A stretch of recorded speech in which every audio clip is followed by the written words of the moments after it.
हम UGC net, PGD economics, assistant professor, CUET PG economics, MA economics, economics honours जैसे 250 से भी अधिक कोर्स अपनी एप्लीकेशन महाविद्या इकोनॉमिक्स के माध्यम से आपको प्रोवाइड कराते हैं।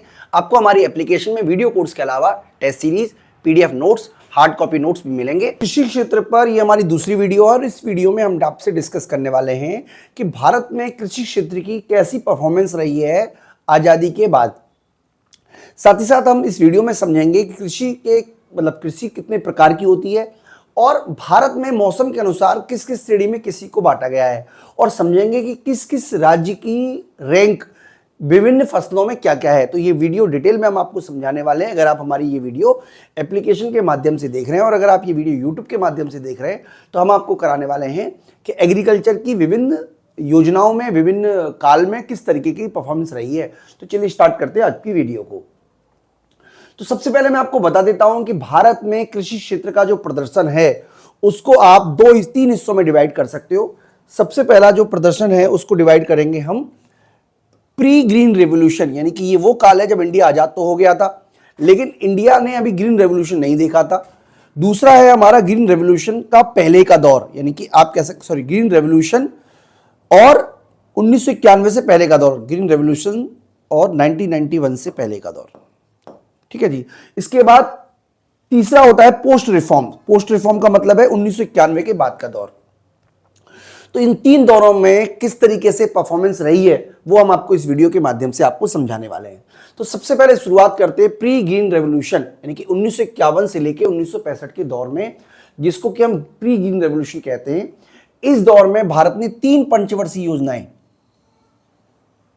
देखी, यानी कि ये पहली, दूसरी और तीसरी पंचवर्षीय योजना भारत ने इसी दौर में देखी। कौन कौन सी विशेषताएं इस दौर में रही हैं इसके बारे में हम आपसे डिस्कस करेंगे। तो सबसे पहला है विस्तृत कृषि क्षेत्र पर जोर। इस समय मुख्य रूप से विस्तृत कृषि का मतलब होता है कि कृषि को, एरिया को बढ़ाकर कृषि उत्पादन को बढ़ाना, यानी कि जैसे जैसे आप एरिया को बढ़ा रहे हो वैसे वैसे कृषि उत्पादन बढ़ रहा है। इस तरीके की एग्रीकल्चर करने पर ज्यादा ध्यान फोकस किया गया।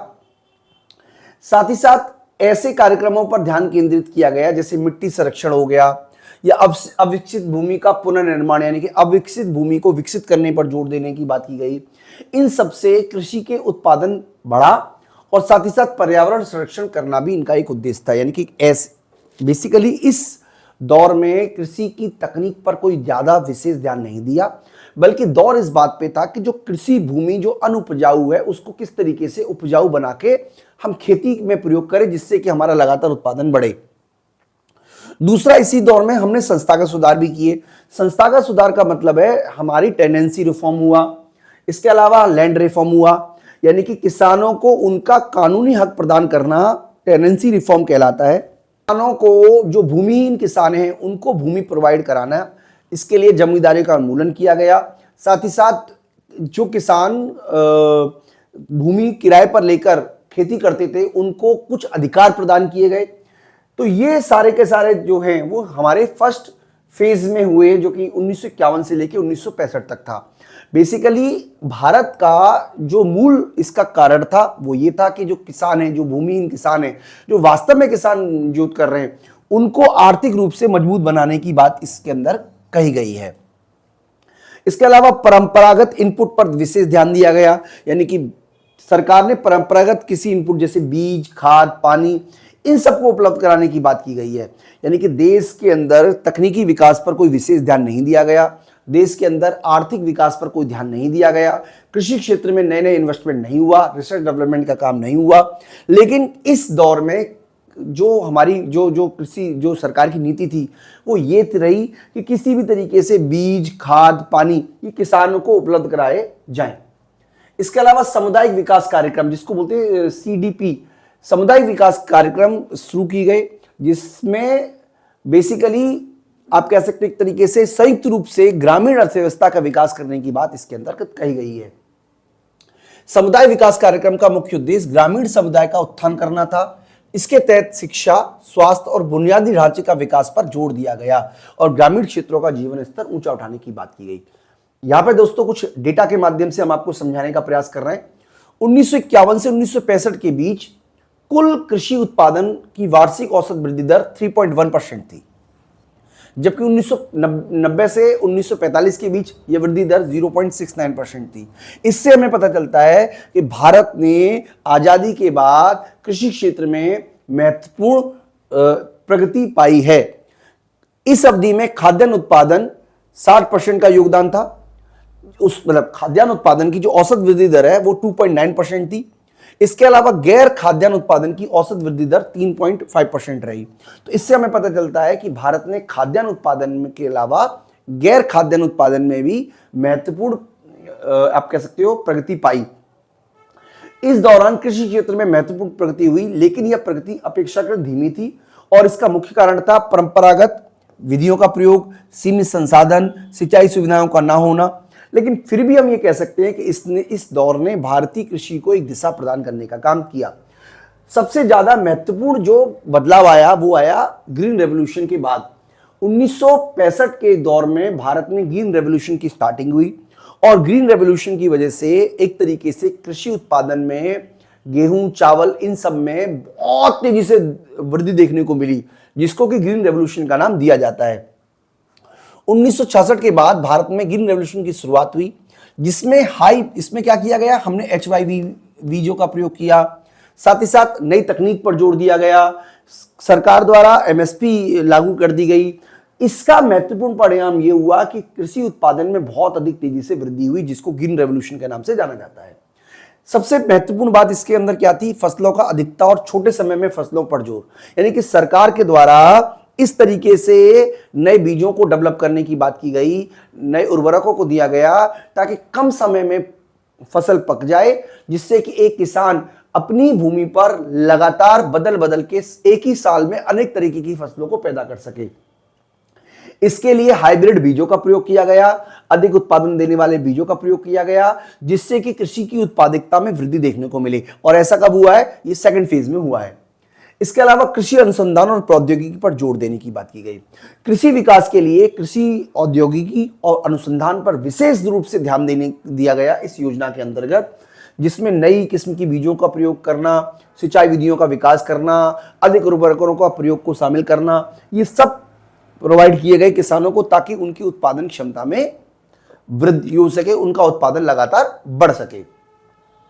इसके अलावा सुधारित कृषि प्रथाओं का मिश्रण, यानी कि देश के अंतर्गत एक ऐसी तकनीक का प्रयोग, ऐसी मशीनों का प्रयोग, मतलब मिक्स आप कह सकते हो, यानी कि इसके अंदर बीजों का सही प्रयोग हो, तकनीक का प्रयोग हो, उर्वरकों का प्रयोग हो, सिंचाई के साधन मिल जाएं, इन सबको एक साथ किसानों को प्रोवाइड कराने की बात कही गई इस पूरी की पूरी उसमें, जिससे कि उत्पादन में वृद्धि हो।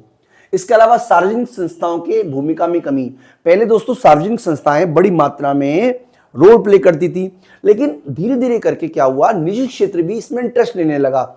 इसलिए धीरे धीरे करके सार्वजनिक क्षेत्र ने अपनी भूमिका को कम किया, क्योंकि जहां पे भी सरकार बहुत बड़ी मात्रा में नियंत्रण करेगी, ऐसी जगह का विकास धीरे धीरे कम हो जाता है।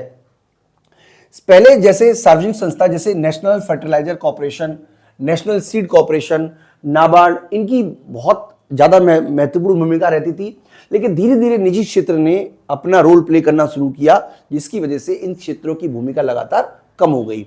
साथ ही साथ सरकार ने न्यूनतम समर्थन मूल्य गारंटी योजना शुरू की गई, जिसके तहत सरकार ने किसानों को यह वचन दिया कि अगर आप फसल ज्यादा उत्पादन करते हो तो बाजार में आपकी कीमतों ना गिरे, इसके लिए सरकार आपकी लागत से अधिक पर उसे खरीदने के लिए प्रॉमिस करती है।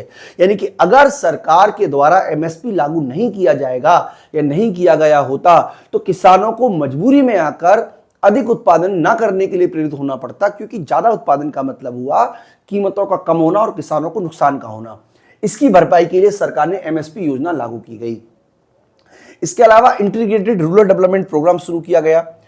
इस कार्यक्रम का उद्देश्य था प्राकृतिक और मानव संसाधनों का अनुकूलतम प्रयोग करना, ताकि ग्रामीण क्षेत्र का सतत विकास हो सके।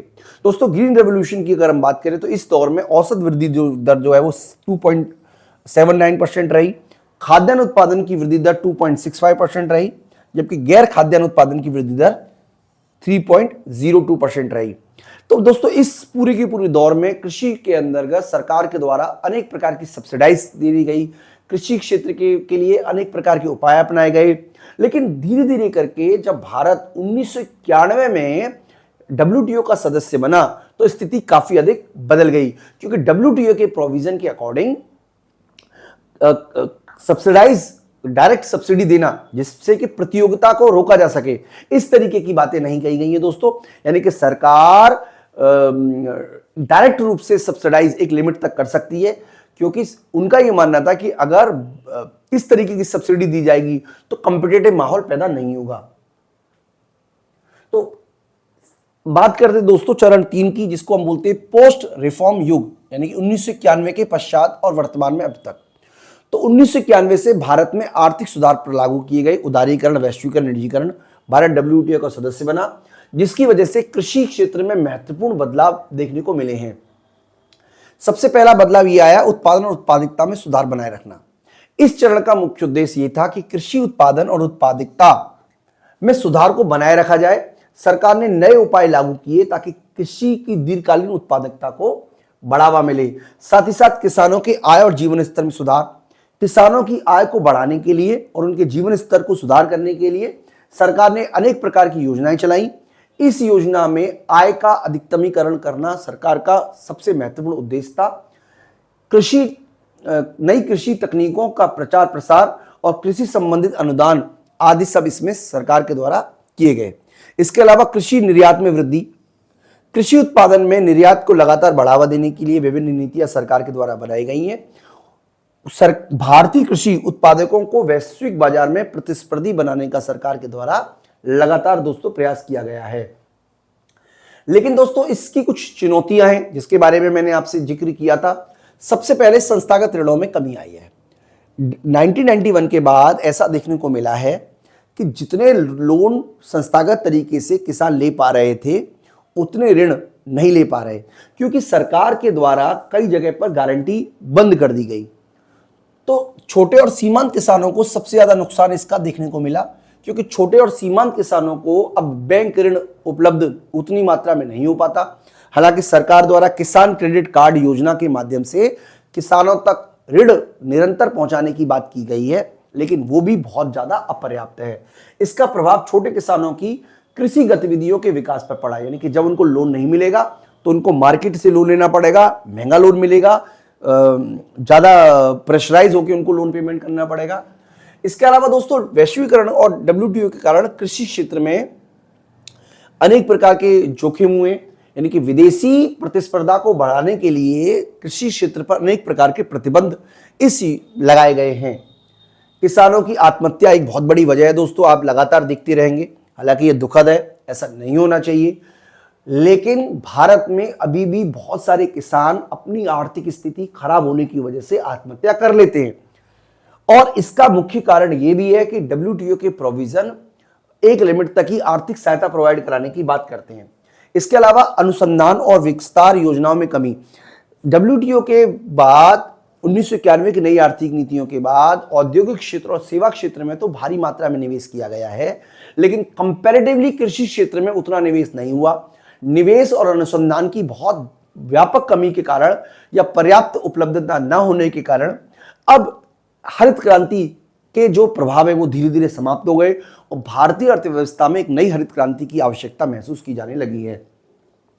क्षेत्रीय विषमता की बात करें तो कृषि क्षेत्र में व्यापक स्तर पर क्षेत्रीय विषमता को बढ़ावा मिला है।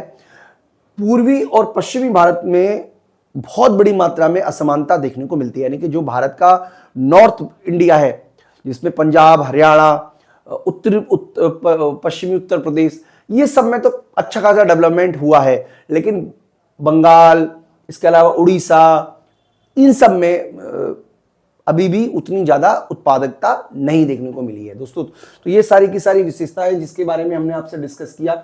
हालांकि इसमें सरकार के द्वारा अनेक उपाय अपनाने की आवश्यकता भी है, जिसमें कृषि तथा सरकारी निवेश को बढ़ावा दिया जाए ताकि सिंचाई, उर्वरक, अनुसंधान, बुनियादी ढांचा, इन सब का धीरे धीरे करके विकास हो सके। सरकार के द्वारा संस्थागत क्रेडिट और फसल बीमा योजना की शुरुआत की गई है। ये भी बहुत आवश्यक है ताकि किसान की अगर फसल खराब हो जाए तो उसको इंश्योरेंस मिल सके, उसकी भरपाई हो सके। इसके अलावा क्षेत्रीय असमानता को दूर करने का प्रयास किया जाना चाहिए। देश के विभिन्न हिस्सों में कृषि उत्पादकता को समान रूप से बढ़ाने की नीति सरकार के द्वारा अपनाई जानी चाहिए।